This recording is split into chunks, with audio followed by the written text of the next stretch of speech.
चलिए कोई बात नहीं है। चलिए हमारे साथ जो भी जुड़े हुए हैं लाइव, उनसे मैं निवेदन करूंगा कि आप कमेंट पे आंसर देते रहेंगे। तो पहला क्वेश्चन आपके स्क्रीन पर इस तरह से है, ध्यान दीजिएगा। कह रहा है कि भारतीय संविधान को कब अंगीकार किया गया था, अंगीकृत किया गया था। हम लोग एकदम शुरू से देखेंगे ताकि कोई भी क्वेश्चन आपका छूटे नहीं। तो जी हाँ, आपको अगर भारतीय संविधान का कब पूछा जाए, यानी डेट, और आपको पूछा जाए ईस्वी, तो आपको ध्यान में रखना है, सभी जानते हैं। पहला क्वेश्चन है 26 नवंबर 1949 ईस्वी को ये अंगीकार यानी अंगीकृत किया गया था। कोई दिक्कत इसमें नहीं है। अगला क्वेश्चन है भारतीय संविधान में कौन सा भाग मौलिक अधिकारों से संबंधित है। जी हाँ, मौलिक अधिकारों से संबंधित कौन सा भाग है, जल्दी से आप कमेंट करके बताइएगा। मौलिक अधिकार से संबंधित भाग अगर पूछा जाए तो आपको ध्यान में रखना है कि 3। जी हाँ, आपको याद रखना है कि 3 भाग होते हैं। भाग 3 में मौलिक अधिकार का वर्णन है, ये बातें आपको याद रखना है। सभी जानते हैं सिविक्स है, पहला टॉपिक से एमसीक्यूज है, तो आपको थोड़ा सा आसान क्वेश्चन मिलेगा, लेकिन ध्यान रखना है कि आपको जरूर हम घुमाने वाला भी क्वेश्चन पूछे होंगे। ये हमारे मॉक टेस्ट सीरीज का एक अंदाज है। हमारे साथ नीरज सर जुड़े हुए हैं, सुभाष सर भी जुड़ चुके हैं, शिव भजन सर भी जुड़ चुके हैं। सभी को गुड आफ्टरनून, सभी को गुड आफ्टरनून। संविधान सभा का गठन किसके आधार पर किया गया था, जल्दी से बताइएगा। संविधान सभा का गठन जो किया गया था वो किस आधार पर, किसके आधार पर किया गया था। क्या वो कैबिनेट मिशन योजना के आधार पर था, या फिर माउंटबेटन योजना के आधार पर, या फिर क्रिप्स मिशन, या फिर भारत सरकार अधिनियम। तो क्या भारत सरकार अधिनियम को लॉक किया जाए? जी हाँ, बिल्कुल सही जवाब आप नहीं दे रहे हैं। याद रखना है आप लोगों को, संविधान सभा का गठन किसके आधार पर किया गया था, तो आपको यह जवाब सही होगा, वो था हमारा कैबिनेट मिशन योजना। जी हाँ, कैबिनेट मिशन योजना के तहत ही संविधान सभा, जैसे ही बात किया जाए तो संविधान सभा, तो याद रखना है आपको कैबिनेट मिशन ध्यान में रखना है, कंफ्यूजन नहीं होना चाहिए। आगे हम लोग देखते हैं मौलिक अधिकारों को लागू करने के लिए कौन सा न्यायालय विशेष अधिकार रखता है। जी हाँ, आपको ये बताना है कि मौलिक अधिकार को लागू कराने के लिए अगर न्यायालय के पास अधिकार है तो वह कौन सा न्यायालय होगा, आपको जल्दी से बताना है। क्या वो जिला न्यायालय होगा, या फिर उच्च न्यायालय, या फिर सर्वोच्च न्यायालय, या फिर उपयुक्त में से सभी। ये जल्दी से आपको बताना है कि क्या होगा ऑप्शन, जल्दी से बताइएगा, कोई कंफ्यूजन इसमें नहीं है। जी हाँ, 4 नंबर का सी नंबर आंसर आ रहा है, 4 नंबर का सी नंबर आंसर है। लेकिन मैं ये कहना चाहूँगा कि क्या ई नंबर ऑप्शन हो सकता है, थोड़ा सा विचार किया जाए।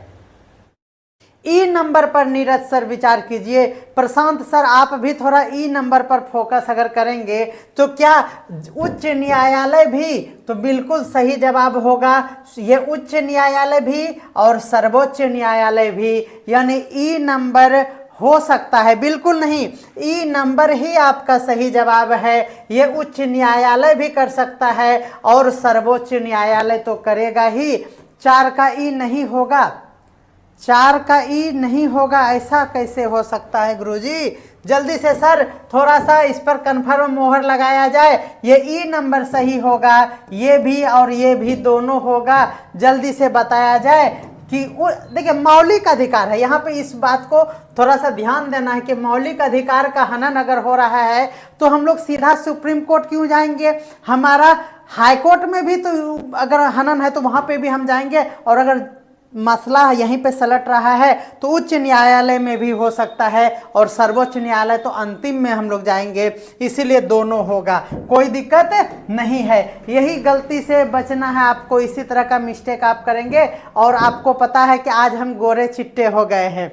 देखिए लग रहे हैं ना एकदम स्मार्ट, आज हम काले काले नहीं हैं। क्यों पता है कि कुछ अब इसमें हम इन्वेस्ट और भी किए हैं लाइटिंग में, तो अब थोड़ा सा हम स्मार्ट धीरे धीरे दिखेंगे, कोई दिक्कत नहीं है। चलिए आगे हम लोग देखते हैं भारतीय संविधान में कुल कितने अनुच्छेद है, जल्दी से बताइएगा। भारतीय संविधान में कुल कितने अनुच्छेद है, जल्दी से जवाब दीजिएगा। भारतीय संविधान में अनुच्छेदों की कुल संख्या कितनी है, जल्दी से बताइएगा, जल्दी से बताइएगा। अनुच्छेदों की संख्या क्या होगी, कोई कंफ्यूजन नहीं होना चाहिए। 5 का ए नंबर आंसर आ रहा है, 5 का ए नंबर आंसर आ रहा है। अगर मैं कहूं कि ए ना होकर ये होगा, क्या बी नंबर 4 4 8 भी कोई डाटा है, तो क्या ए नंबर को आंसर को लॉक किया जाए या फिर बी नंबर को आंसर सही होगा, जल्दी से आपको जवाब देना है। हमें इस दोनों में हमेशा डाउट होता है, इसीलिए आप जल्दी से बताइएगा कि ए नंबर सही होगा या बी नंबर सही होगा। जल्दी से रिपीट करते रहना है। 5 का बी होगा, हाँ बिल्कुल सही जवाब दे रहे हैं आप। बहुत बहुत सुंदर, अति सुंदर जवाब है। याद रखना है कि कुल अनुच्छेदों की संख्या 4 4 8 हो गया है, बी नंबर बिल्कुल सही जवाब है। इतना कंफ्यूजन होगा तो कैसे काम चला। चलिए आगे बढ़ते हैं हम लोग। देखिए मजा आएगा, ऑप्शन कुछ ऐसा हो, हाँ बिल्कुल सही आप कह रहे हैं, तो यहाँ वर्तमान डालना चाहिए, सही बोल रहे हैं। बहुत बहुत धन्यवाद कि आपने ये सजेशन दिया, ये वर्तमान डालना चाहिए। तो यहाँ पर वर्तमान यहाँ पर हम डाल देते हैं, ठीक है, बिल्कुल सही जवाब है। बहुत सुंदर, हम लोग इसी तरह से मॉक टेस्ट श्रृंखला को सफलतापूर्वक आगे बढ़ाते हैं। चलिए, संविधान का कौन सा अनुच्छेद भारत को धर्मनिरपेक्ष राज्य घोषित करता है? जी हां, आपको बताना है कि धर्मनिरपेक्ष राज्य घोषित करने वाला अनुच्छेद कौन सा है, आपको जल्दी से बताना है। अनुच्छेद का बताना है आपको कि कौन सा अनुच्छेद होगा, आपको जल्दी से बताना है कि धर्मनिरपेक्ष राज्य से संबंधित इनमें से कौन सा अनुच्छेद है, जल्दी से बताइएगा, जल्दी से बताइएगा। और हम तो इस्माइल इसीलिए कर रहे हैं कि अभी बहुत बहुत मजा आएगा हमको। जी हाँ, चलिए जल्दी से बताइएगा कि अनुच्छेद अगर पूछा जाए धर्मनिरपेक्ष से तो आपका क्या जवाब होगा। बिल्कुल अर्चना मैम सी बी बी, वाह मजा आ गया। तो सबसे पहले तो आपको यह ध्यान में रखना है कि ये जो धर्मनिरपेक्ष है ना, ये हमारे अनुच्छेद का नहीं बल्कि प्रस्तावना का है, इसीलिए क्या हो जाएगा आपका ऑप्शन। अगर प्रस्तावना रहता तो सही होता, अदरवाइज ई नंबर आपका आंसर बिल्कुल सही जवाब है। वाह, अंत में सिक्सर लगाए हैं हमारे सर जी ने। शिव भंजन सर कह रहे हैं ई होगा और ये प्रस्तावना होगा, इसका आंसर अनुच्छेद नहीं होगा। जी हाँ, हमें बहुत ही मजा आता है। इस 24 घंटे का 1 घंटा अगर आपको बताएं हम दिल से, तो यही 1 बजे का टाइम अब हमको भरपूर आनंद देता है, क्योंकि आप हमारे साथ बने रहते हैं और आप इतने अच्छे से जवाब देते हैं। सच कहते हैं, हमें लगता है कि हम एक भरी सभा में आप लोगों से बातें कर रहे हैं। बहुत बढ़िया, हमारा ये किस्मत है कि आप लोगों के साथ हम इस तरह से संवाद में जुड़ते हैं। चलिए मॉक टेस्ट में, चलिए मूल अधिकारों को समाप्त करने की शक्ति किसके पास है, जल्दी से बताना है कि मूल अधिकारों को समाप्त करने की शक्ति किसके पास है। बहुत एनर्जी मिलता है जब हमारे साथ आप लाइव जुड़ते हैं, तो इतना अच्छा कंटेंट पे सोच सोच के, और देखिए जनरल क्वेश्चन तो हर जगह मिल जाता है, लेकिन जब मेरे दिमाग में ये चलता है कि आज कौन कौन से क्वेश्चन में सर को हम फंसाएंगे, तो वहां पर हमको कंटेंट बनाने में बहुत मजा आता है।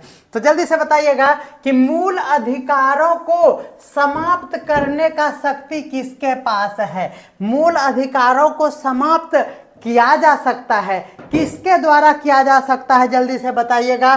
तो बिल्कुल संसद के पास, हमारे भारतवर्ष में आपको ये पता होगा कि संसद के पास सबसे ज्यादा पावर आप देख सकते हैं इस मामले में, है ना। तो संसद के द्वारा मूल अधिकारों को समाप्त करने की शक्ति संसद के पास, बिल्कुल सही जवाब है। आपका आंसर ए नंबर हो जाएगा। ये याद रखना है मूल अधिकार। थोड़ा सा अच्छा मोशन में आएंगे तो ट्रिक भी बनाएंगे, ठीक है, थोड़ा सा इंतजार करना होगा।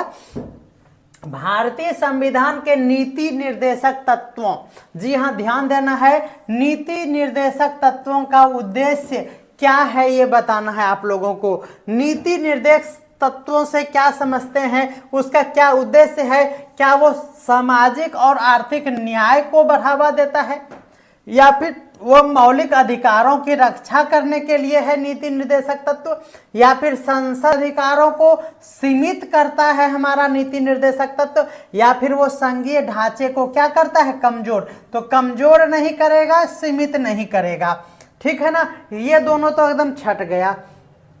8 नंबर का ए नंबर आंसर आ भी गया, बहुत बढ़िया, बहुत सुंदर, अति सुंदर। तो ये हमारा ए नंबर होगा। नीति निर्देशक तत्व जो है, नीति निर्देशक तत्व जो है वह हमारे सामाजिक और आर्थिक न्याय को क्या करता है, बढ़ावा देता है। ये बातें आपको स्पष्ट रूप से समझ में आता होगा। चलिए आगे बढ़ते हैं हम लोग। करा कि भारतीय संविधान का सबसे लंबा भाग निम्न में से कौन सा है, जल्दी से बताना है कि भारतीय संविधान का सबसे लंबा भाग निम्नलिखित में से कौन सा है, आपको जल्दी से बताना है। जी हाँ, जल्दी से बताना है कि क्या वो सबसे लंबा भाग मूल अधिकार से संबंधित है, संघीय ढांचा से संबंधित है, क्या वो नीति निर्देशक तत्व है राज्य का, या फिर राज्य और केंद्र से संबंधित है। जल्दी से बताना है। आपको इसका जवाब जानना है तो ये होगा इसका ई नंबर। आपको ये पता होना चाहिए कि जो सबसे लंबा भाग है वह हमारा है केंद्र या फिर राज्य, केंद्र एवं राज्य की कार्य सूची। क्या याद रखना है, केंद्र एवं राज्य की जो कार्य सूची है ना, वो कार्य सूची ही सबसे लंबा भाग है। ये बातें यहाँ पर हमने आपको पीडीएफ में देने के लिए यहाँ पे अच्छे से राइट कर दिया है। तो याद रखना है आप लोगों को कि इसका सबसे लंबा भाग अगर पूछा जाए तो केंद्र और राज्य की कार्य सूची जो है वही हमारे संविधान का सबसे लंबा भाग है। ये बातें आपको स्पष्ट रूप से समझ में आ रहा होगा। ये देखिए, केंद्र और राज्य का संबंध नहीं, केंद्र और राज्य की कार्य सूची होना चाहिए। ये संबंध देके गड़बड़ कर दिया है, तो संबंध नहीं होकर डी पे आप फोकस कर रहे हैं। लेकिन यहाँ ध्यान देना है कि केंद्र और राज्य तो होगा, लेकिन केंद्र राज्य की कार्य सूची होगा। क्या मैं सही हूं? तो आप एक बार फिर से कंफर्म करेंगे, अदरवाइज हम डी नंबर पर भी विचार करने के लिए तैयार है। आप जल्दी से बताइएगा, क्या ये कार्य सूची ही है जो संविधान का सबसे लंबा भाग है, या फिर इसका संबंध है जो उसमें मेंशन है? जल्दी से बताइएगा। क्या हमारा आंसर ई नंबर सही नहीं है? जल्दी से आप कमेंट करके बताइए। अगर कोई तर्क है तो आप जरूर हमें कमेंट में लिखकर बताइए। अगला हम लोग देखते हैं संविधान संशोधन की प्रक्रिया। जी हाँ, संविधान संशोधन की प्रक्रिया किस अनुच्छेद में वर्णित है? जल्दी से बताना है। संविधान ओके है, बिल्कुल, थैंक यू थैंक यू। जी हाँ, कह रहा है कि संविधान संशोधन की प्रक्रिया किस अनुच्छेद में सम्मिलित है, ये वर्णित है, ये बताना है आपको। तो याद रखना है 3, 6, 8। जी हाँ, 3 दूनी 6 2 8, ये याद रखना है। देखिए 3 दूनी दूनी मतलब ये सुधार दीजिए, 3 दूनी 6, 3 तिया 9 नहीं हो के 8 है, इसी को संशोधित कर दीजिए। तो याद रखना है आपको 3 दूनी 6 तिया 9 नहीं हो के 8, 368 आपका सही हो जाएगा, जो कि क्या है, संविधान संशोधन प्रक्रिया में ये आपको अनुच्छेद याद रखना है। 10 का ए कह रहे हैं, 368 नहीं होगा, 368 नहीं होगा। 10 का बी भी जवाब आ रहा है। बिल्कुल बिल्कुल, आप हमें ठंडी में परेशान मत कीजिए, समझ रहे हैं सर जी, ऐसे ऐसे मत जवाब दिया कीजिए। चलिए, भारतीय संविधान का मूल ढांचा सिद्धांत किस केस में पहली बार स्पष्ट किया गया था? जी हाँ, संविधान का मूल ढांचागत सिद्धांत जो था उसको किस केस में इसको जोर देकर इस केस को डील किया गया था, ये आपको बताना है। बी 100% होगा, बिल्कुल सही जवाब है। जी हाँ, ये बिल्कुल सही जवाब है। आगे हम लोग देखते हैं, पूछा गया है कि संविधान का मूलभूत ढांचा जो सिद्धांत किस केस में पहली बार इसका मेंशन हुआ था? जल्दी से बताना है। ये याद रखना आपको, ये केस वाला क्वेश्चन है, 4-5 ठो इधर उधर तैरते रहता है, ये आपको ध्यान में रखना है। सभी जानते हैं केशवानंद भारती केस। जी हाँ, याद रखना है कि मूल रूप से हम लोग भारतीय हैं, ट्रिक आपको ध्यान में रखना है, मूल रूप से हम लोग भारतीय हैं, ये ध्यान रखना है आप लोगों को। तो केशवानंद भारतीय आपको याद रखना है, आपको सही जवाब हो गया। कह रहा कि भारत को एक समाजवादी, धर्मनिरपेक्ष, लोकतांत्रिक गणराज्य घोषित किया गया था। तो संविधान के किसमें ये मेंशन है आपको बताना है। क्या वो प्रस्तावना में है, या फिर भाग 3 में है, या फिर भाग 4 में है, या फिर अनुच्छेद 51 में है, या इसमें से 2-3 जगह ये मिलता है। जल्दी से, बिल्कुल केस वाला केशवानंद, वाह, केस वाला केस नहीं सर, ऐसा ट्रिक नहीं बनाइएगा। हे भगवान, तौबा तौबा। देखिए सर, ये जो केस है ना, देखिए यही तो रास सर का ट्रिक याद रखिएगा सर, है ना। अगर केस वाला कहिएगा तो केशवानंद, अगर ये ट्रिक बनाइएगा ना तो टटवा दबा दिया जाएगा। समझ रहे हैं कैसे? क्योंकि इस तरह का ढेरी केस है और इसका संबंध भी अलग अलग व्यक्ति से है, इसीलिए केस वाला केशवानंद ये ट्रिक एकदम गंदा बात। देखिए, मूल रूप से हम लोग भारतीय हैं, यानी मूलभूत ढांचा सिद्धांत पर अगर बात किया जाए तो याद रखना है भारतीय संविधान का मूलभूत ढांचा सिद्धांत किसमें मेंशन हुआ था, तब आपको ध्यान में रखना है केशवानंद भारती केस। समझ में आ रहा है ना? कोई दिक्कत है सर हमारे शिव भजन बाबू? आप जल्दी से बताइए, आप समझ पा रहे हैं? हम आप ही के लिए बता रहे थे, क्योंकि आपके हम दुलारे मास्टर जी हैं ना, इसीलिए। चलिए आगे हम लोग बढ़ जाते हैं, ठीक है। चलिए आपके लिए जो हम एक्सप्लेन किए हैं ट्रिक को एक बार बताया जाए। चलिए नेक्स्ट देखते हैं हम लोग। 12 नंबर का आप ए नंबर आंसर दे रहे हैं। बिल्कुल, धर्मनिरपेक्ष लोकतांत्रिक समाजवादी गणराज्य है और हम प्रस्तावना में ही यह कसम खा लेते हैं, तो ये सभी जानते हैं। चलिए आगे देखते हैं मौलिक कर्तव्य। जी हाँ, याद रखना है आपको, मौलिक कर्तव्य यानी फंडामेंटल ड्यूटीज भारतीय संविधान में किस संशोधन के माध्यम से जोड़ा गया था? बिल्कुल सही बात है, याद रखना है आपको फंडामेंटल ड्यूटीज। जी हाँ, याद रखना है आपको फंडामेंटल ड्यूटीज किस संशोधन में जोड़ा गया था, आपको जल्दी से बताना है। जी हाँ, जल्दी से बताना है आपको। 13 नंबर का जवाब, 13 नंबर का जवाब थोड़ा बहुत डाउट हो रहा है। ए और बी भेरी कर गया, वाह कमाल हो गया। ध्यान दीजिएगा, ए होगा या बी, जल्दी से मोहर लगाया जाए। फंडामेंटल ड्यूटीज की अगर हम बात करेंगे तो आपको यह ध्यान में रखना है कि हम लोग 24 घंटा ड्यूटी करते हैं। सही बात है कि नहीं? हम लोग 24 घंटा ड्यूटी करते हैं। 24 घंटा ड्यूटी का मतलब उसको पलट दीजिए, और ड्यूटी करते करते हम लोग पलट जाते हैं। तो याद रखना है 24 घंटा में एक उसको पलट दीजिए, तो पलट देंगे तो 42 हो जाएगा कि नहीं? तो 42 में याद रखना है आपको संशोधन में क्या हो गया, तो फंडामेंटल ड्यूटी की बात होगी। किसका बात होगा? फंडामेंटल ड्यूटी का बात होगा। बिल्कुल स्पष्ट रूप से समझ में आ गया होगा। बोलिए, ये है मजेदार ट्रिक, और कोई ट्रिक में झोल नहीं है। यस, 13 का ए होगा, 13 का ए होगा, बिल्कुल सही जवाब है। हम जान रहे हैं कि 24 घंटा ड्यूटी करते करते हम पलट जाते हैं, इसका मतलब 24 घंटा ड्यूटी करते करते हम पलट जाते हैं। तो पलट गए तो 42वां संविधान संशोधन हो गया। मजा आ गया? हम पागल टाइप का आदमी है, थोड़ा सा अगर बोले यू आर मैड, हमको अच्छा लगेगा, हम पागल हैं। हम पागल नहीं है भैया, हमारा दिमाग सही है, खराब कैसे हो सकता है? चलिए आगे बढ़ते हैं। मूल अधिकारों को उल्लंघन होने पर, वाह, मूल अधिकारों के उल्लंघन होने पर व्यक्ति किस न्यायालय में याचिका दायर कर सकता है? जल्दी से बताइएगा, जल्दी से एकदम बताइएगा। ये क्वेश्चन पहले भी आया था, मूल अधिकार से संबंधित और न्यायालय से संबंधित। तो जल्दी से बताइएगा क्या होगा इसका आंसर। अगर मूल अधिकारों से संबंधित अगर होगा तो हम लोग कहाँ जाकर याचिका दायर करेंगे? जल्दी से बताइएगा।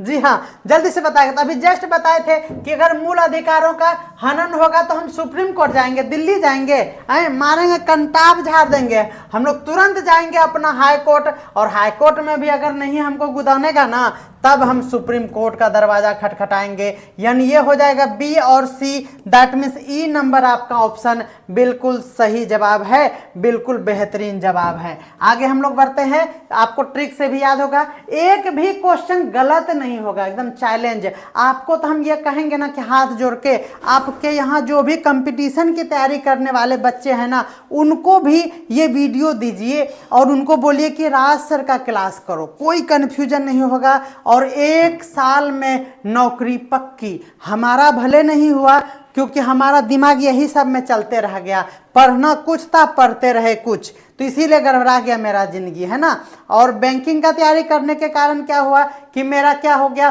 कि पहले हम बहुत दूर तक इंटरव्यू तक पहुँचे और फिर बाद में जब एसएससी रेलवे सबका वैकेंसी हुआ तो मन नहीं लगने लगा और पप्पा बिहार करा दिया ना, तो इसीलिए थोड़ा सा गड़बड़ा गया और मेरा भी मन नहीं करता था जॉब वॉब करने का, इंजॉय करने का मन करता इसीलिए से। तो इसीलिए ध्यान रखना है कि ये एकदम कंपटीशन लेवल का है, जो भी बच्चा एकदम उसको याद नहीं हो रहा ना, मेरा कैप्सूल दे दीजिए, ठीक है ना। चलिए, संविधान सभा के अस्थाई अध्यक्ष सभी जानते हैं कि राजेंद्र बाबू थे, इसमें कोई दिक्कत नहीं है, अस्थाई अध्यक्ष। चलिए, संविधान का कौन सा भाग राजनीति निर्देशक तत्वों से संबंधित है? जी हाँ, आपको ध्यान में रखना है कि कौन सा भाग आपको राजनीति निर्देशक तत्व, ध्यान रखना है कि अगर भाग पूछे तो याद रखना है कि जब आपको भाग निर्देशक की बात किया जाए तो आपको याद रखना है कौन सा आंसर होगा, सी नंबर आंसर बिल्कुल सही हो रहा है, भाग 4। जी हाँ, भाग 4 जो है वह नीति निर्देशक तत्व आपको ध्यान में रखना है। देखिए, निर्देश दे रहे हैं कि तुम 4 काम ही करना। जी हाँ, तुमको हम सिखा दे रहे हैं, निर्देश दे रहे हैं कि आपको क्या काम करना है, बस 4 ठो काम कर लेना है, ठीक है ना, 5वां काम नहीं करना है। तो आपको भाग 4 याद रखना है, नीति निर्देशक तत्व से संबंधित। अगला है, न्यायपालिका की स्वतंत्रता किस अनुच्छेद में सुनिश्चित की गई है? न्यायपालिका की जो स्वतंत्रता है उसको किस अनुच्छेद में सुनिश्चित किया गया है, ये आपको जल्दी से बताना है। न्यायपालिका के बारे में वर्णन आपको कहाँ कहाँ मिलता है, आपको ये पूरा ध्यान में रखना होगा। आपको 17 नंबर का जवाब देना है, 17 नंबर का जवाब आप जल्दी से दीजिए। न्यायपालिका की स्वतंत्रता किस अनुच्छेद में सुनिश्चित की गई है, जल्दी से आपको बताना है इसका जवाब। तो आपको ये ध्यान में रखना है कि न्यायपालिका के लिए आपको याद रखना है 50 भी और 32 भी, ये दोनों ध्यान में रखना है। इसका मतलब ये हो गया कि अनुच्छेद 32 में भी है न्यायपालिका की स्वतंत्रता और अनुच्छेद 50 में भी है। क्या सही या जवाब है या नहीं? आप 17 का सिर्फ बी पर जा रहे हैं, आप जल्दी से बताइए 17 का बी होगा या ए और बी दोनों होगा, जल्दी से बता दीजिए। न्यायपालिका की स्वतंत्रता की अगर हम बात करेंगे तो 32 तो कंफर्म है, क्या 50 में भी कुछ कुछ संबंध है न्यायपालिका की स्वतंत्रता के बारे में? बिल्कुल सही जवाब आप दे रहे हैं। तो दोनों याद रखना है आपको, 32 और 50, यानी ई नंबर आपका ऑप्शन बिल्कुल सही होगा, बिल्कुल सही जवाब है।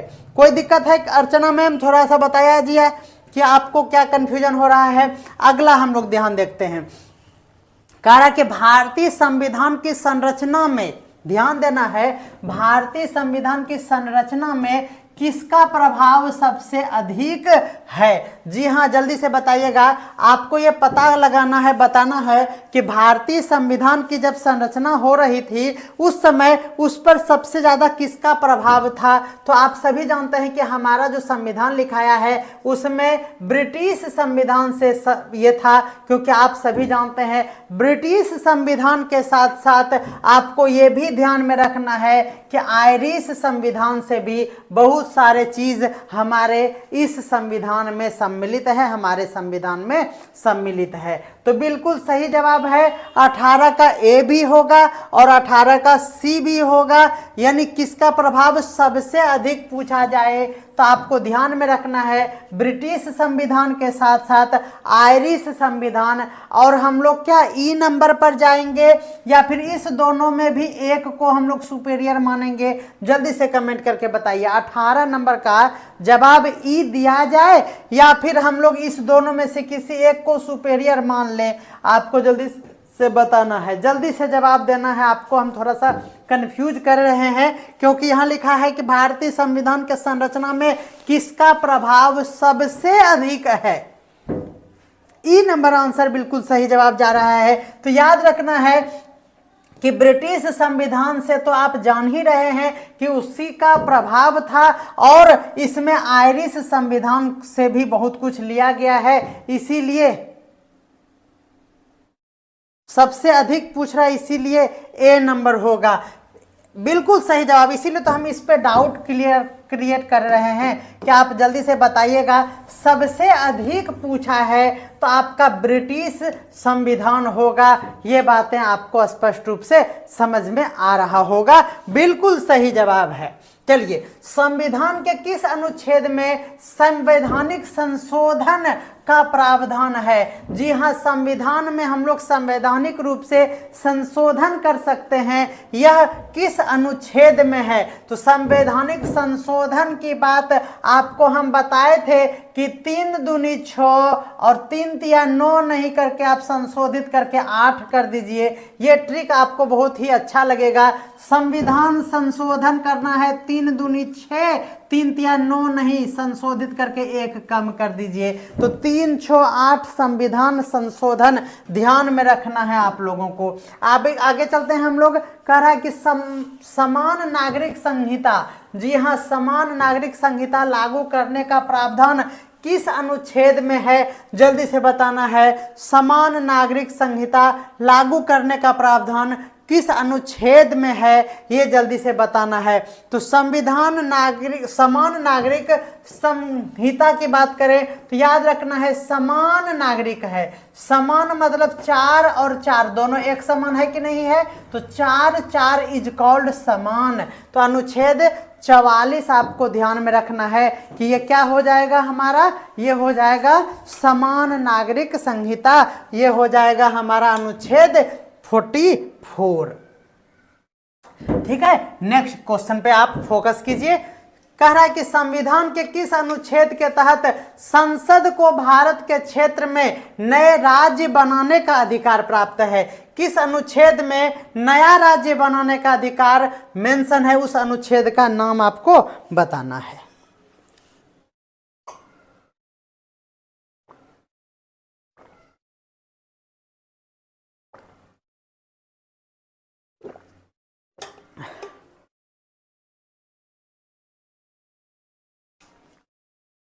तोबा तोबा, ई नंबर आंसर बोल रहा था, ए नंबर भी आंसर बोल रहे हैं।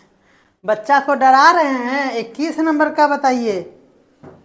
ए नहीं होगा, ई होगा। हे प्रभु, हे हरिनाथम, ये क्या हुआ? देखिए, जब भी बात किया जाए किसका, नया राज्य बनाना है, हम बोलेंगे कि नीतीश बाबू नया राज्य बनाना है, तो जाओ 2-3 ठो राज्य बना लो। कै ठो बना लो? 2-3 ठो। बोले नहीं, हमको 3-4 ठो राज्य बनाना है। 2-3 से काम नहीं चलेगा, 3-4 ठो राज्य बनाना पड़ेगा। नीतीश बाबू समझ में आ रहा ना? आप 6-7 बार नहीं 17 बार आप पलटी मारिएगा तो 2-3 से काम नहीं चलेगा, 3 और 4 बार बनाना पड़ेगा, आपको ध्यान में रखना है। तो 3 और 4 होगा, याद रखना आप लोगों को।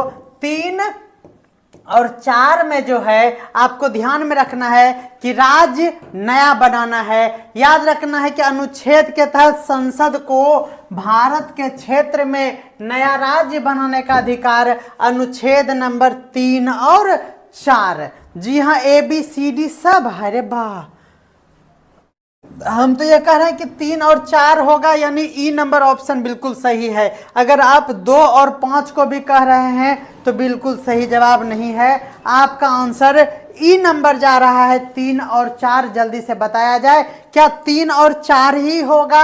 अनुच्छेद 2 नहीं होगा और 5 भी नहीं होगा, राइट?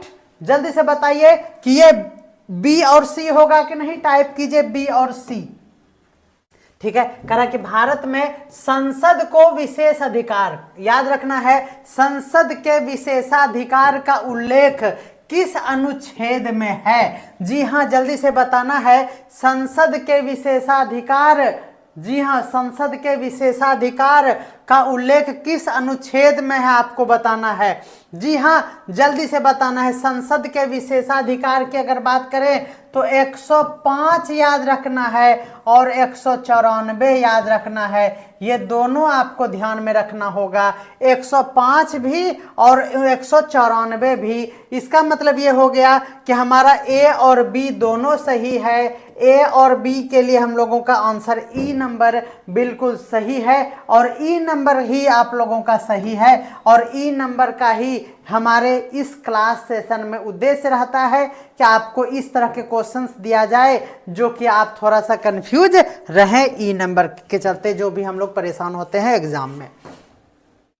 भारतीय संविधान का कौन सा संशोधन न्यायिक समीक्षा, ध्यान देना है ये वर्ड, न्यायिक समीक्षा के अधिकार को सीमित करता है। ये बताना है कि कौन सा संशोधन के तहत न्यायिक समीक्षा का जो अधिकार था वो सीमित करता है, उसको कंट्रोल कर लेता है। तो ये बातें ध्यान रखना है कि न्यायिक समीक्षा भी आपको ध्यान में रखना है कि जब आपके साथ 24 घंटा काम लिया जाएगा तो आप पलट दिए थे, याद है, और पलट दिए थे, इसका मतलब ये हुआ कि आप समीक्षा कर रहे हैं पलट के कि क्या करें समझ में नहीं आ रहा है। तो 24 घंटा ड्यूटी था और ड्यूटी को जब पलट दिए थे तो 42 हो गया था और यहाँ न्यायिक समीक्षा भी यही करना है कि क्यों आखिर हम ड्यूटी को पलट दिए थे। तो 42वां संविधान संशोधन आपको ये बातें ध्यान रखना है, कोई दिक्कत नहीं है। ये 42 आपका सही आंसर है। भारत के किस भाग में संविधान के किस भाग में इमरजेंसी प्रावधान का उल्लेख है? जल्दी से बताना है। इमरजेंसी प्रावधान, जी हाँ, इमरजेंसी प्रावधान का किस भाग में उल्लेख है ये आपको बताना है। देखिए ये भाग हमारा है, कौन सा भाग है? तो ये है हमारा 18। जी हाँ, ये भाग है हमारा 18। जल्दी से आपको ध्यान में रखना है कि इमरजेंसी जो है वह याद रखना है आपको शाम में 18 बजे याद रखना है आपको इमरजेंसी। ट्रिक में भी प्राण प्रतिष्ठा करवा देते हैं आप प्यारे सर, वाह सही बात है। चलिए इमरजेंसी ध्यान रखना है, इमरजेंसी का प्रावधान आपको याद रखना है कि शाम में इमरजेंसी याद रखना है आपको। शाम में कितने बजे? ये 6 बजे है और 18 बजे याद रखना है। हमारे इंदिरा गांधी जी के द्वारा आपको ध्यान में रखना है कि 18 बजे यानी शाम के 6 बजे 18 भाग आपको ध्यान में रखना है। आगे हम लोग बढ़ते हैं। नेक्स्ट है हमारा कि भारत संसदीय विशेषाधिकारों का उल्लंघन करने पर कौन सी कार्रवाई हो सकती है, ये बताना है आपको। अगर संसदीय विशेषाधिकार का हनन उल्लंघन होता है तो कौन सा कार्रवाई होगा? क्या उसको चोखा भात खिलाया जाएगा या फिर उसको दंडात्मक कार्रवाई किया जाएगा या फिर सदन की अवमानना उस पर लगाया जाएगा या फिर सदस्य की सदस्यता को निलंबित कर दिया जाएगा या फिर संसद की अवमानना के लिए न्यायिक दंड दिया जाएगा? जल्दी से आपको इसका जवाब देना है। देखिए अगर कोई संसदीय विशेषाधिकारों का उल्लंघन करता है तो आप सभी जानते हैं कि उसकी सदस्यता तो चला ही जाएगा, तो ये भी हो सकता है सदन की अवमानना का भी उस पर कार्रवाई होगा और उस पर कोई दंडात्मक कार्रवाई, ये दंड ही तो है निलंबन। यानी ए, बी और सी तीनों आपका बिल्कुल सही जवाब होगा, यानी ई नंबर ऑप्शन आपका बिल्कुल सही होगा। बी नंबर नहीं, ई नंबर गोल गोल, समझ में आ रहा है ना? ई नंबर है गोल गोल, रास सर का ये ई नंबर आपको मजा दिलाता है। चलिए संविधान के प्रस्तावना को किस केस, अब देखिए फिर बात हुआ ना वही कि अब आप बोलिएगा कि केस है तो केशवानंद कर दीजिए। अब यहाँ देखिए केस है, मारिए केशवानंद, मारिए मारिए मारिए हमारे भजन बाबू, नहीं होगा ना? तो चलिए यही बात हम समझा रहे थे सर जी, प्रभु मेरे। चलिए कह रहे कि संविधान में अगर प्रस्तावना का उल्लेख करते हुए न्यायिक बाध्यकारी यानी न्यायिक रूप से बाध्यकारी नहीं माना गया है, ये बातें ध्यान में रखना है। क्या कह रहा है कि संविधान की प्रस्तावना को किस केस में यह दर्शाया गया कि न्यायिक रूप से बाध्यकारी नहीं माना गया है, इसमें से प्रस्तावना को, यानी सीधा सीधे गप हम कहेंगे कि केस में प्रस्तावना को न्याय संगत, मतलब उसको बाध्यता नहीं दी गई है, यानी उसको मानना जरूरी है, ये इसमें कहा गया है कि किस केस में यह साबित हुआ था। जी हाँ, ये बताना है कि किस, कि केशवानंद नहीं होगा सर, आपको ये ध्यान में रखना है कि केस जो है ना, अलग अलग केसों में अलग अलग संविधान के तथ्यों को यूज किया गया है। संविधान में जैसे प्रस्तावना की बात करेंगे हम लोग, तो याद रखना है आप लोगों को कि वो हो जाएगा हमारा बेरूबरी यूनियन केस। ध्यान रखना है, बेरूबरी यूनियन केस था जिसमें प्रस्तावना के दम पर जो हमारा ये जजमेंट नहीं हुआ था और ये बताया गया था कि यह बाध्यकारी नहीं है न्यायिक रूप से प्रस्तावना। तो ये ध्यान रखना है, बेरूबरी यूनियन केस। देखिए प्रस्तावना है हमारा, आप सभी जानते हैं प्रस्तावना शुरू में ही है, आपको यह याद रखना है बेरूबरी यूनियन केस, याद रखना है। न कहते बरका आया, देखिए बाध्यकारी नहीं हुआ, क्यों कहते बरका आया प्रस्तावना वाला, तो बरका आया मतलब क्या हुआ, बेरूबरी, आपको ध्यान में रखना है कि बरका आया प्रस्तावना के दम पर हमको हराने वाला, ध्यान रखना है आपको, है ना। ये संविधान हमारे लिए सम्मान का विषय है और इसमें अगर कोई ट्रिक के माध्यम से कोई अनर्गल बातें अगर हमारे शब्द से निकल रहा है, मुंह से निकल रहा है, तो उसके लिए हम संविधान से भी माफ़ी मांगते हैं, हम अपने देश से भी मांगते हैं, अम्बेडकर बाबू से भी माफ़ी मांगते हैं और आपसे भी मांग लेते हैं, ठीक है। तो इसीलिए आप उस पर दिल पे नहीं लीजिएगा अगर ऐसा कोई बातें हमारे शब्द से मुंह से निकल रहा है शब्द के तरह। ओह, मतलब समझ में आ रहा है ना कहाँ से निकल रहा है। चलिए, भारत को संघीय राज्य, जी हाँ, भारत को संघीय राज्य के रूप में परिभाषित करने का आधार क्या है। भारत को संघीय राज्य, ये सभी जानते हैं कि क्या है, ये राज्य सूची और संघ सूची से समझ में आता है कि यह हमारा भारत जो है वह एक संघीय राज्य है। और किसी से होगा, जल्दी से बताइए, 27 नंबर का और कुछ होगा?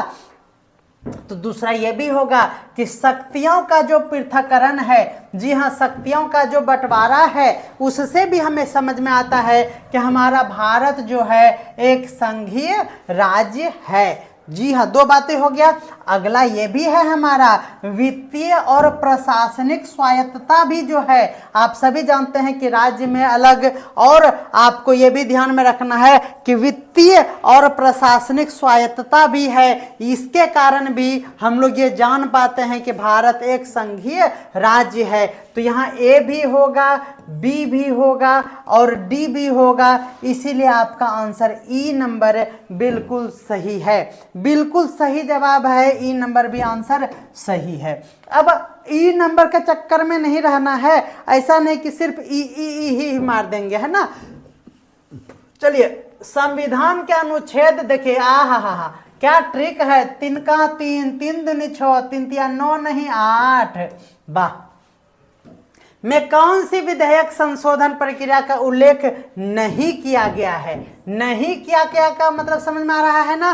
तो ध्यान रखना है, आपको यह पता है यहाँ पर कि यहाँ पर क्या हुआ, संविधान संशोधन की बात था। इसमें क्या था, संविधान संशोधन की बात था, संविधान संशोधन की बात कही गई थी। देखिए यहाँ पर है, साधारण संशोधन नहीं होगा, विशेष संशोधन नहीं होगा, क्षेत्रीय संशोधन नहीं होगा, संघीय संशोधन नहीं होगा। आहा, ई नंबर बिल्कुल सही जवाब है। मजा आ रहा होगा आप लोगों को। बेहतरीन क्वेश्चन के साथ मैं आप लोगों के सामने हर दिन 1 बजे प्रस्तुत होता हूं। संविधान में मूल अधिकार किस प्रकार के होते हैं? आप सभी जानते हैं कि मूल अधिकार जो होते हैं वह किस प्रकार के होते हैं। क्या वो नकारात्मक अधिकार भी होते हैं, क्या वो सकारात्मक होते हैं, क्या वो संवैधानिक अधिकार होते हैं या फिर वो वैधानिक अधिकार होते हैं? जल्दी से बताइएगा कि वो कैसा होता है हमारा अधिकार। तो जी हाँ, सभी जानते हैं इसका आंसर 29 नंबर का जल्दी से जवाब दीजिएगा। तो उसमें हमारा क्या होगा कि ये मूल अधिकार जो है वह एक संवैधानिक अधिकार है। ये बिल्कुल सही जवाब है। आगे हम लोग देख लेते हैं। संविधान सभा में महिलाओं की प्रतिनिधित्व किसके नेतृत्व में हुआ?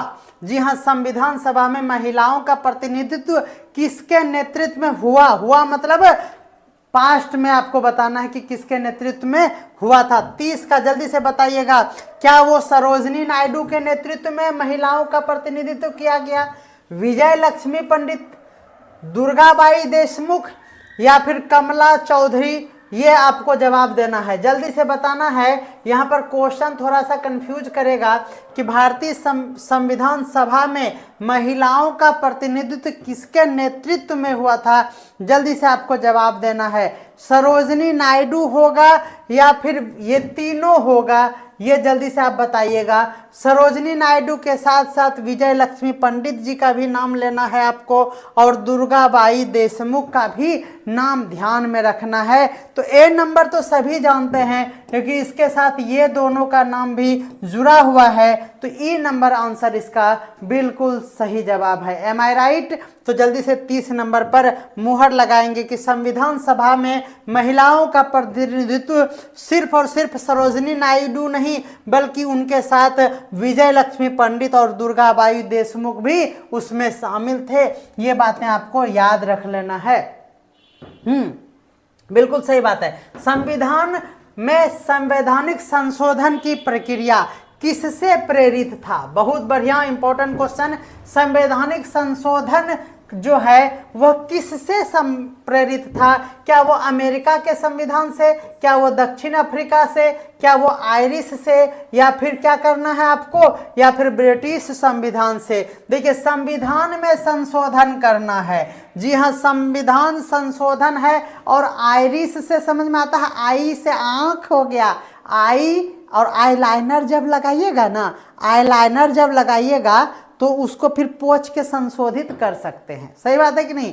ऐसे करके लगा लीजिएगा एकदम मस्त घुमा घुमा के, है ना, और उसके बाद उसको संशोधित कर सकते हैं पोंछ पोंछ के, सरसों तेल लगा लगा के ऐसे पोंछ पोंछ के। तो याद रखना आपको, संविधान में संशोधन आपको आईलाइनर से समझना है। आईलाइनर बोले तो आयरिश, क्या याद रखना है?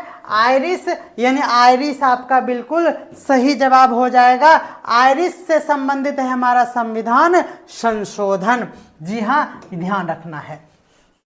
आगे देखना है, संविधान के किस अनुच्छेद में राष्ट्रीय आपातकाल की घोषणा का प्रावधान है? राष्ट्रीय आपातकाल की अनुच्छेद अगर पूछा जाए तो आपको ध्यान रखना है 352। क्या याद रखना? अनुच्छेद में 352 आपको याद रखना है।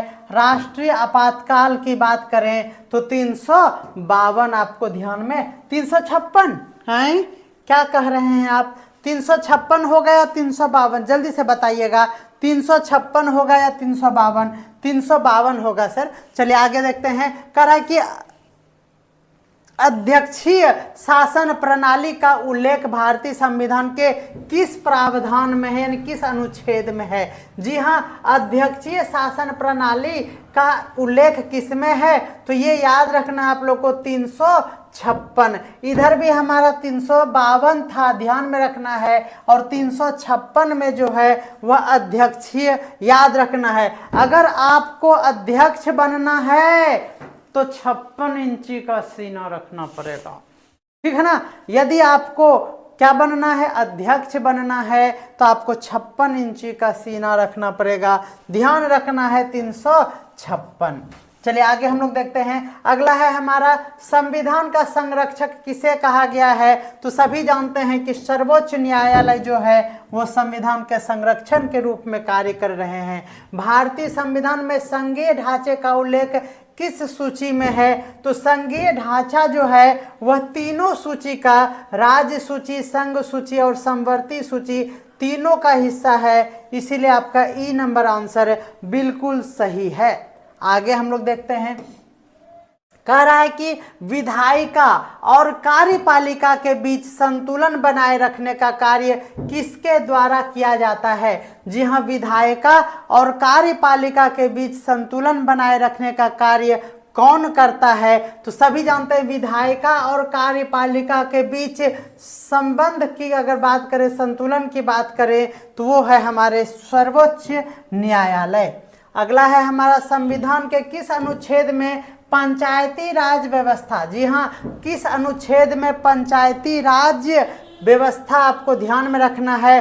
तो याद रखना है कि अगर तुम ABC करेगा, आहा क्या है, याद रखना आपको, यदि तुम ABC करेगा, ABC मतलब क्या हुआ, 2, 4 और 3, ध्यान में रखना है 2, 4 और 3, 240 वोल्ट नहीं 243 वोल्ट आपको याद रखना है। और ABC करेगा तो पंचायती बैठा देंगे, A, B और C 243, ये सभी होगा, यानी आपका ई नंबर आंसर बिल्कुल सही जवाब है, कोई दिक्कत नहीं है। पंचायती राज संस्थाओं की बात अगर होगा तो याद रखना है 243 ABC।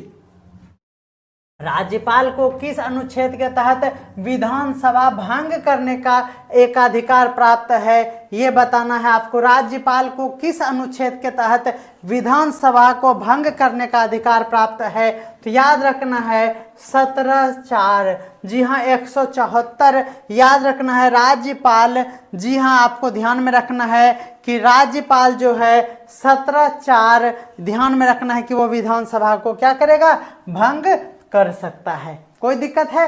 चलिए आगे हम लोग देखते हैं 39 नंबर का जवाब दीजिएगा। कह रहा है कि समानता का अधिकार, जी हाँ जल्दी से बताना है, समानता का अधिकार संविधान के किस अनुच्छेद में उल्लिखित है। जी हाँ, समानता का अधिकार हम बताए थे आप लोगों को, याद रखना है 14, 15, 16, 17, जी हाँ याद रखना है आपको। समानता का अधिकार अगर बात करें तो याद रखना है कि अनुच्छेद 14, अनुच्छेद 15, अनुच्छेद 16 और उसके साथ साथ 17, ये लगातार जो है वो समानता के अधिकार को वर्णन करने वाला है, ये बातें भी आपको ध्यान में रखना है। ए नंबर आंसर आपका जा रहा है। समानता का अधिकार सिर्फ अनुच्छेद 14 आप कह रहे हैं, क्या सही है, जल्दी से बताइएगा, जल्दी से आप जवाब दीजिएगा। क्या ये तीनों में समानता का अधिकार नहीं है, 14 में, 15 में और 16 और 17 में? तो बिल्कुल सही जवाब है, ई नंबर आंसर इसका बिल्कुल सही होगा, चिंता करने की कोई बात नहीं है। आगे हम लोग देखते हैं मूल अधिकारों को निलंबित करने की शक्ति किसके पास है। मूल अधिकारों को निलंबित करने की शक्ति किसके पास है, जल्दी से बताना है। तो अभी जस्ट आया था, मूल अधिकारों को निलंबित कौन कर सकता है, राष्ट्रपति नहीं, संसद कर सकता है। सही या गलत, जल्दी से बताइएगा, राष्ट्रपति होगा या संसद, जल्दी से बताना है। मूल अधिकारों को निलंबित करने की शक्ति किसके पास है, जल्दी से बताइएगा, संसद के पास। बिल्कुल अभी जस्ट ये क्वेश्चन गुजरा था, ध्यान देना है। भारतीय संविधान में समाजवाद, जी हाँ समाजवाद शब्द किस संशोधन के तहत जोड़ा गया था। समाजवाद की बात करें तो आपको ध्यान में रखना है 42वां संविधान संशोधन के साथ समाजवाद शब्द को जोड़ा गया था, ये बातें स्पष्ट रूप से आपको समझ में आ गया है।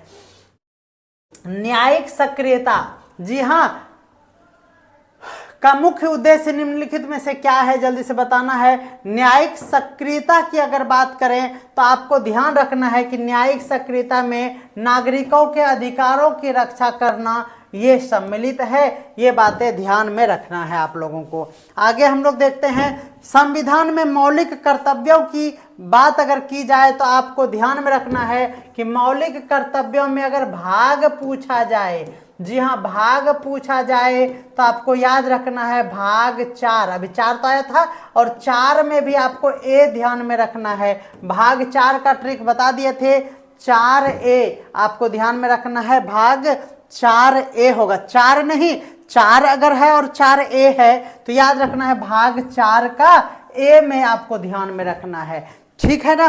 कोई दिक्कत है तो बताइएगा हमारे सर जी, बिल्कुल सही जवाब है। भारत का महाधिवक्ता, जी हाँ संविधान के किस अनुच्छेद में वर्णित है, इनके बारे में, जी हाँ याद रखना है आपको, महाधिवक्ता याद रखना आपको 7 और 6, जी हाँ महाधिवक्ता याद रखना आपको 7 या फिर 6 यानी 76 आपको ध्यान में रखना है महाधिवक्ता के लिए, जी हाँ। नेक्स्ट हम लोग देखते हैं संवैधानिक आपातकाल लागू करने पर राष्ट्रपति किसकी सलाह पर यह कार्य करेगा। तो आपातकाल लागू अगर करना है तो आपको ध्यान में रखना है कि वह कैबिनेट का मीटिंग बुलाएगा और कैबिनेट से सलाह लेकर ही वह आपातकाल को लागू करेंगे।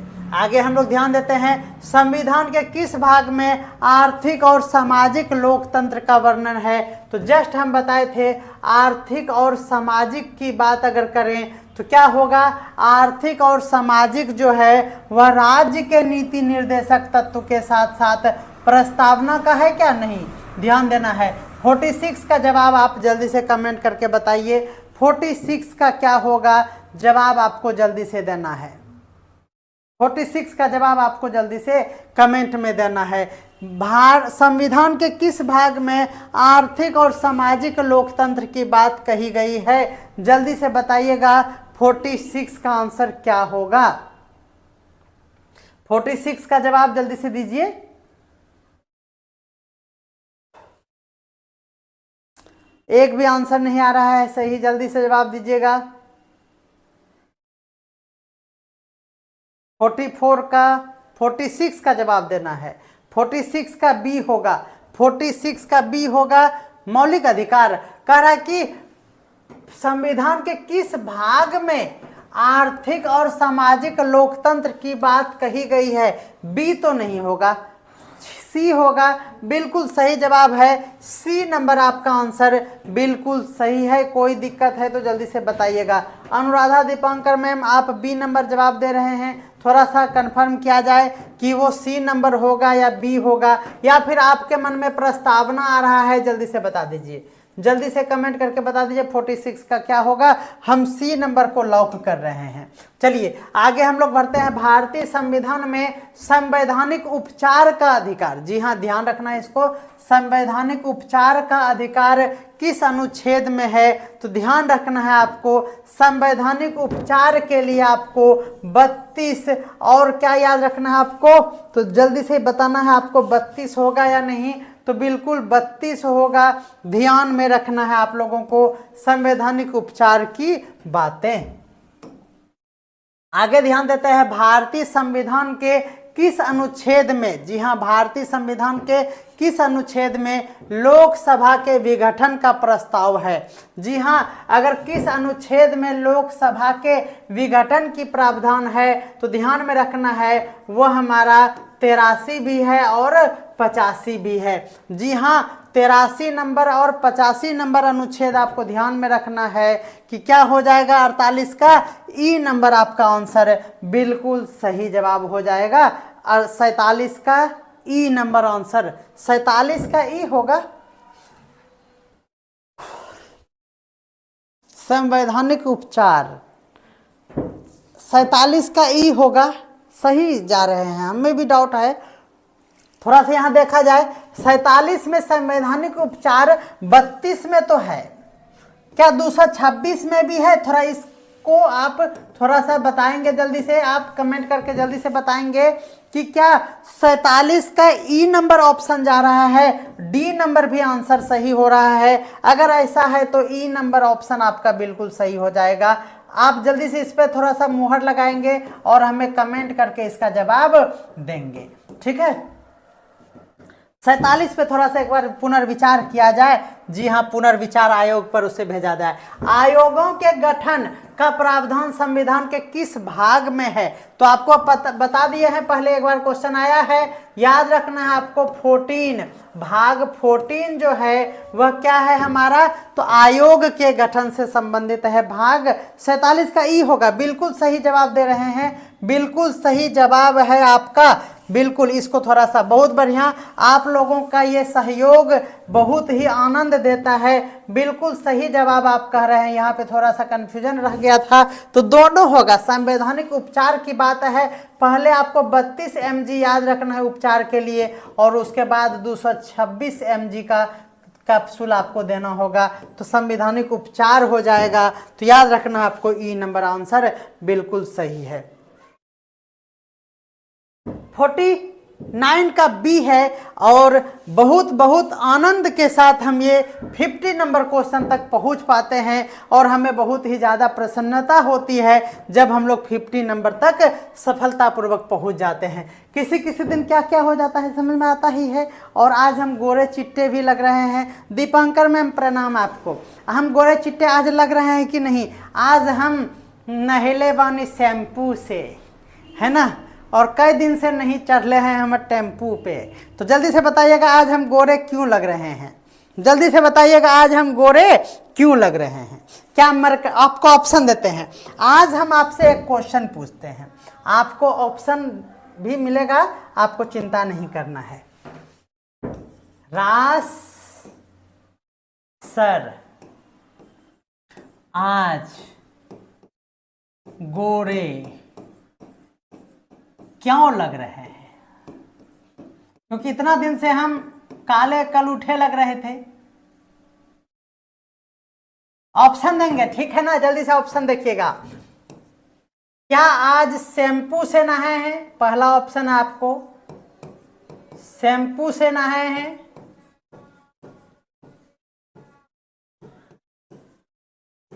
दूसरा, क्या टेम्पू से आए हैं?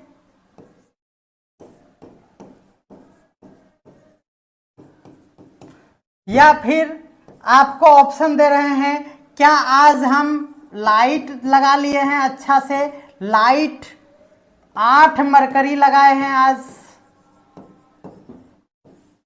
या फिर डी नंबर आपका है, या फिर बस आज प्रसन्न है कन्या के चक्कर में, बीबी के चक्कर में, या फिर ई में से एक से अधिक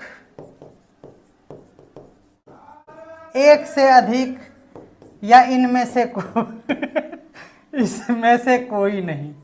जल्दी से आप कमेंट कीजिएगा। यह है हमारा 51 नंबर का प्रश्न। इससे पहले हम 50 नंबर पर आते हैं। कहा कि भारतीय संविधान का संरक्षक कौन होता है? तो ये रिपीट हो गया है क्वेश्चन, इसीलिए ये 50 नंबर रिपीट होने के कारण आपको ये बताना है 51 नंबर का जवाब। रास सर आज गोरे क्यों लग रहे हैं? क्या वो शैम्पू से नहाए हैं आज, या फिर वो टेम्पू से आए हैं? क्या वो लाइट 8 मरकरी आज लगाए हैं, ऐना चश्मा में भी देख सकते हैं? या फिर आज वो प्रसन्न है क्योंकि उसके पास अभी बीबी है, यानी पहले घर में थी। और ई नंबर 1 से अधिक या इनमें से कोई नहीं।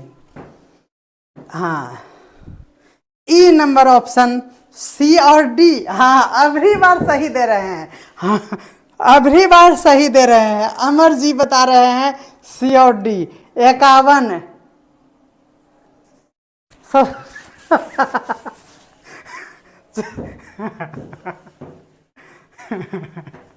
चलिए, हम नहीं सुधरेंगे और हम सुधरना भी नहीं चाहते हैं। चलिए, ई नंबर उपरोक्त में से एक से अधिक। देखिए, शैम्पू से तो हम नहाए नहीं हैं क्योंकि ठंडी है के दिमाग लगाएगा, ठीक है। टेम्पू पे चढ़े नहीं क्योंकि मेरे पास बाइक है। प्रसन्न है क्योंकि बीबी है। इधर आओ, ठीक है, अभी नहीं आएगी। अच्छी नहीं लग रही है, काली कलूठी लग रही है, हम गोरे लग रहे हैं ना। और आज मरकरी सक्सेसफुल हो गया है, लगा लिए हैं। 50 में आज 38 सही हुआ। वाह, बहुत बढ़िया। तो ये आपको ध्यान में रखना है कि इसका सी डी यानी ई नंबर आपका ऑप्शन बिल्कुल सही जवाब है। ठीक है, तो मिलते हैं अगले क्लास में जल्द ही। तो बहुत बढ़िया, आप लोग इसी तरह से सभी टेस्ट दिया कीजिए। और 38 बहुत शिव भजन सर कह रहे हैं कि हम बहुत कंफ्यूज हुए आज। बिल्कुल, हम पागल टाइप का ही मास्टर है और आपको कंफ्यूज करेंगे। अरे बंद करो उसको। हाँ, बिल्कुल सही बात है। ऐड सर हम देख लेते हैं क्योंकि आपको अर्निंग होगा। बिल्कुल सही बात है। हमारा ऐड चलाने का उद्देश्य है, चाहेंगे तो बंद कर देंगे, लेकिन थोड़ा सा उसी से हमें अर्निंग होता है, ज़्यादा नहीं, थोड़ा होता है। यानी मानिए कि 1000 रुपया हर मंथ आता है, बस बिजली बिल हमारा ऐड से निकलता है, जो इनोसेंटली है, आपको हम बता सकते हैं। मैं पूरा ऐड देखता हूँ। बहुत बहुत धन्यवाद। आप ऐड देखेंगे, थोड़ा सा बर्दाश्त करेंगे, जैसे टीवी में हम लोग फ्री डिश में करते हैं, तो उससे अर्निंग होता है, इसीलिए स्किप ना करें, ये हमारा बहुत अच्छा सहयोग रहेगा। बाकी आप पढ़ाई कर रहे हैं तो हम प्रयास करेंगे कि ऐड को बंद भी कर देंगे। एग्जाम आने दीजिए ना, फिर ऐड भी नहीं चलेगा, आप टेंशन उसके लिए भी मत लीजिए, ठीक है ना। अभी थोड़ा सा एंजॉय कर लेंगे। मिलते हैं अगले क्लास में जल्दी। 1 घंटे का क्लास होता है, बिल्कुल अच्छा लगता है। ये सीरीज कंटिन्यू रहेगा। देखिए सबसे बड़ी बात है, हाँ सबसे बड़ी बात है कि देखिए क्या क्या हुआ। अभी देखिए मॉक टेस्ट का श्रृंखला जो 50-50 वाला है वो बहुत ही बढ़िया है। देखिए फिजिक्स एक दिन 50 क्वेश्चन हुआ, केमिस्ट्री हुआ, फिर बायोलॉजी हुआ, फिर INM यानी इंडियन नेशनल मूवमेंट हो गया, और आज हम लोग सिविक्स लाए हैं, कल इकोनॉमिक्स लाएंगे, ठीक है, कल इकोनॉमिक्स लाएंगे, फिर हम लोग करेंट लाएंगे।